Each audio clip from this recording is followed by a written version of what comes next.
नमस्कार दोस्तों, ocean network में आपका स्वागत है। मैं हूं ओमकार चौधरी।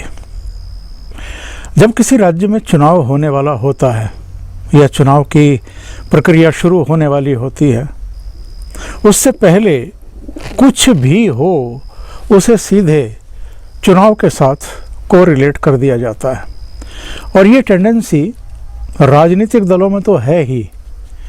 जो सोशल मीडिया के 30 मार्खा हैं, जो यहाँ तक के जो मीडिया के जाने पहचाने चेहरे हैं, वो भी इन चीज़ों को हवा देना शुरू कर देते हैं। अब उपराष्ट्रपति वेंकैया नायडू के यहाँ एक पारिवारिक समारोह था। उस समारोह में भाग लेने के लिए बहुत सारे लोग पहुँचे हुए थे। उसमें सत्ता पक्ष के भी थे, उसमें विपक्ष के भी थे, अलग अलग क्षेत्रों की हस्तियां वहां पहुंची हुई थी। वहां संघ प्रमुख मोहन भागवत भी थे और वहां मुलायम सिंह यादव भी थे।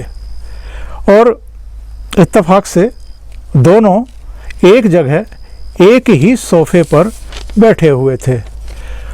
और उसका जो चित्र है वो सोशल मीडिया पर वायरल कर दिया गया। ये चित्र आप भी देख सकते हैं, हालांकि यहाँ ये ब्लैक एंड वाइट है। ये मुलायम सिंह यादव और संघ प्रमुख मोहन भागवत एक ही सोफे पर बैठे हुए हैं। संघ प्रमुख किसी से हाथ मिला रहे हैं। अब इस चित्र में खराबी क्या है?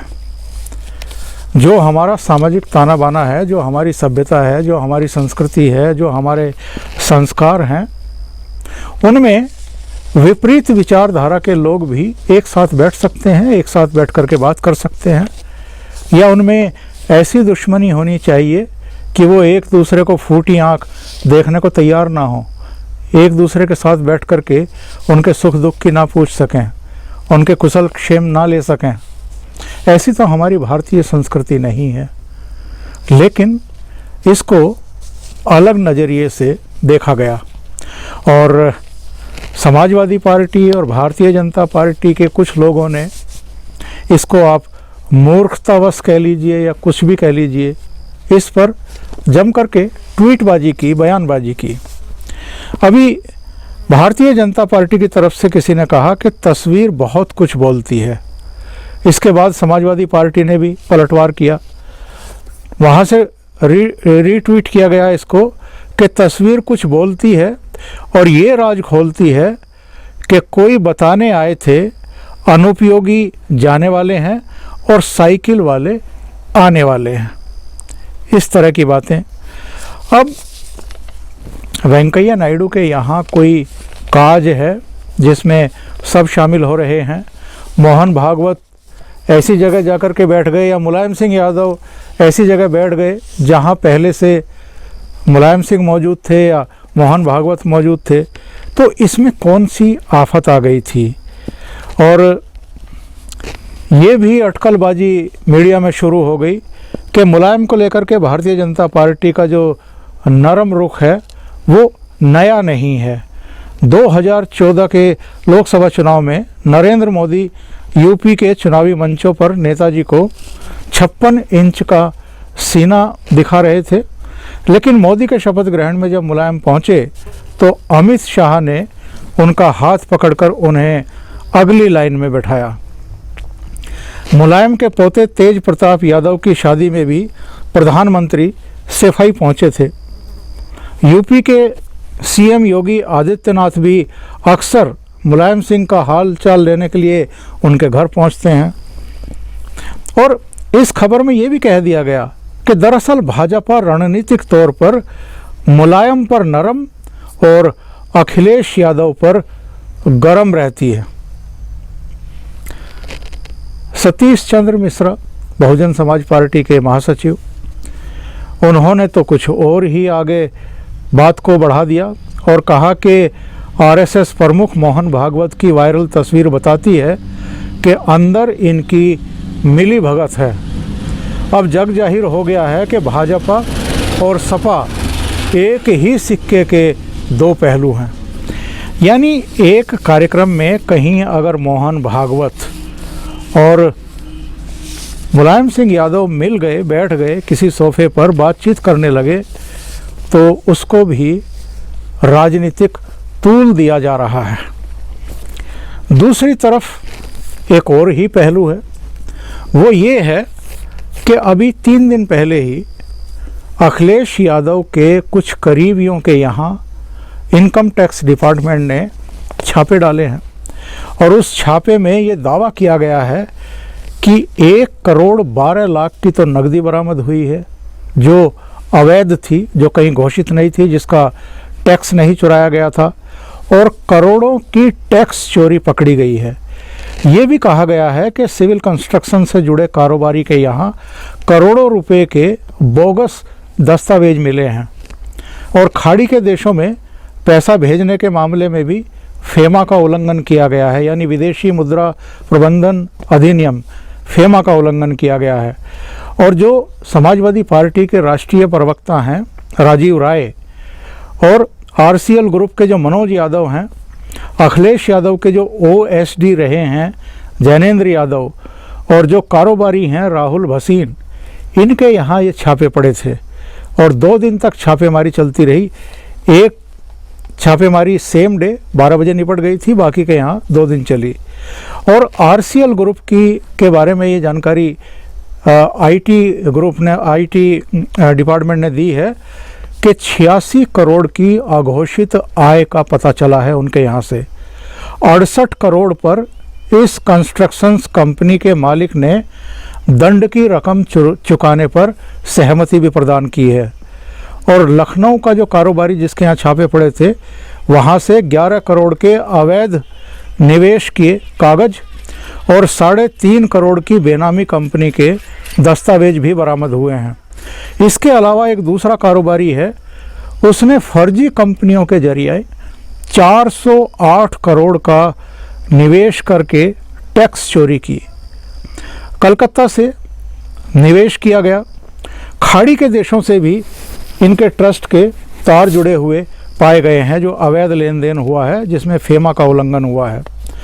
और अखिलेश यादव ने क्या कहा इन छापों पर मैनपुरी की सभा में? उन्होंने कहा कि चूँकि चाचा को मैंने साथ ले लिया है तो जांच शुरू कर दी गई है और बीजेपी को हार दिखाई देने लगी है।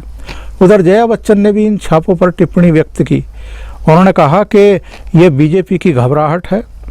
कैसे मान लें कि केंद्रीय एजेंसियां स्वतंत्र तौर पर कार्य करती हैं।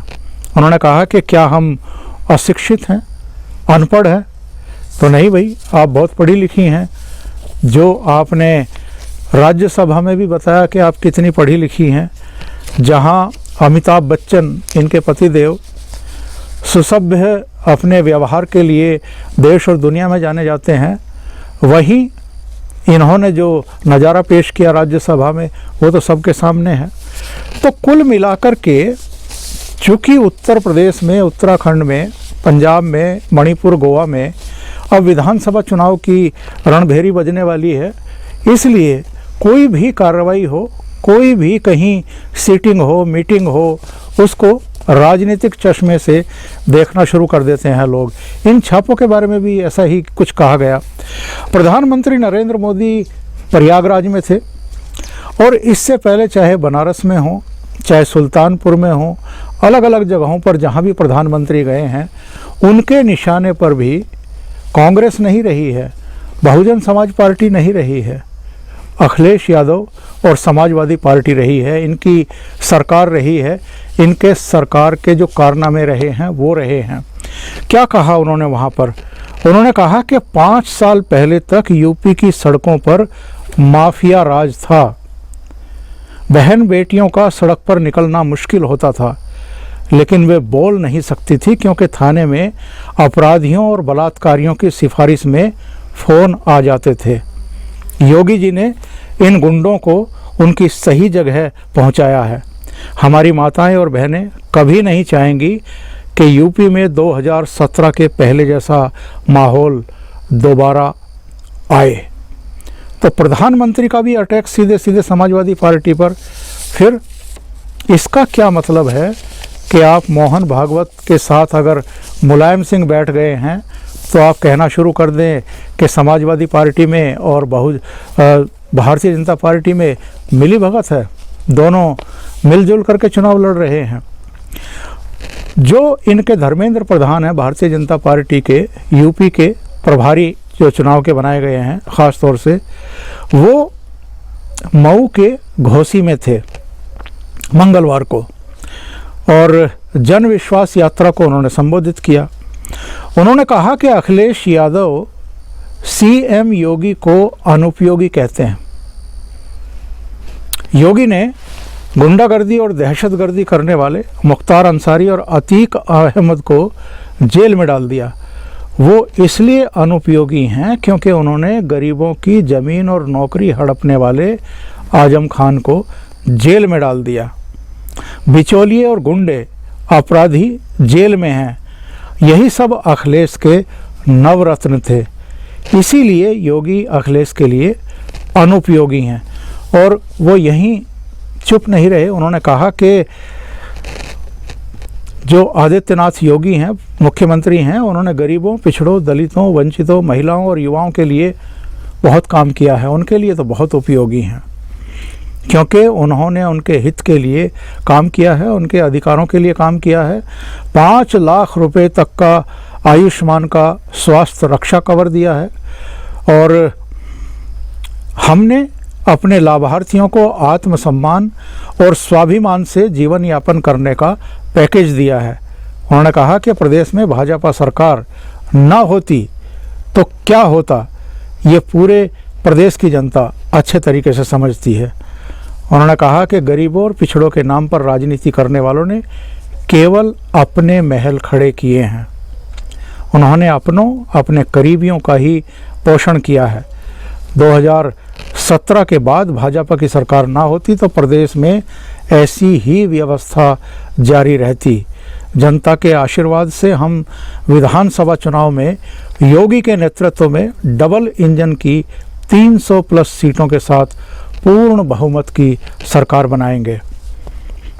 और जो ब्रजेश पाठक हैं, कानून मंत्री, उन्होंने कहा कि साहब प्रदेश में जंगल राज को ध्वस्त करके योगी ने कानून का राज स्थापित किया है।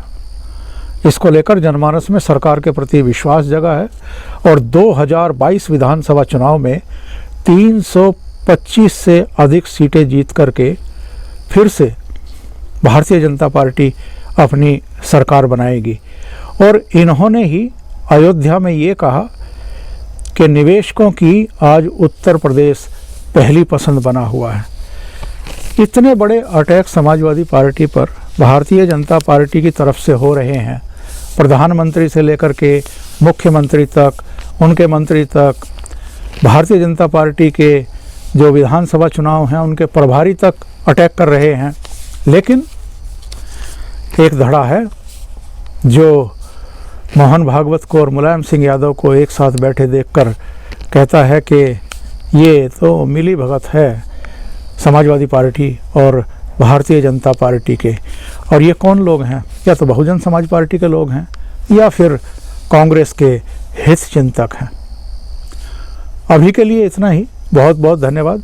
अगर आपको ये चैनल और इसके कंटेंट पसंद आ रहे हैं तो लाइक करें, कमेंट करें, वीडियो को शेयर भी करें। अभी तक अगर आपने ये चैनल सब्सक्राइब नहीं किया है तो सब्सक्राइब कर लें और साथ में लगे बेल आइकॉन को दबा दें ताकि आगे आने वाले वीडियो और उनके नोटिफिकेशन आप तक पहुंचते रहें। बहुत बहुत धन्यवाद। नमस्कार।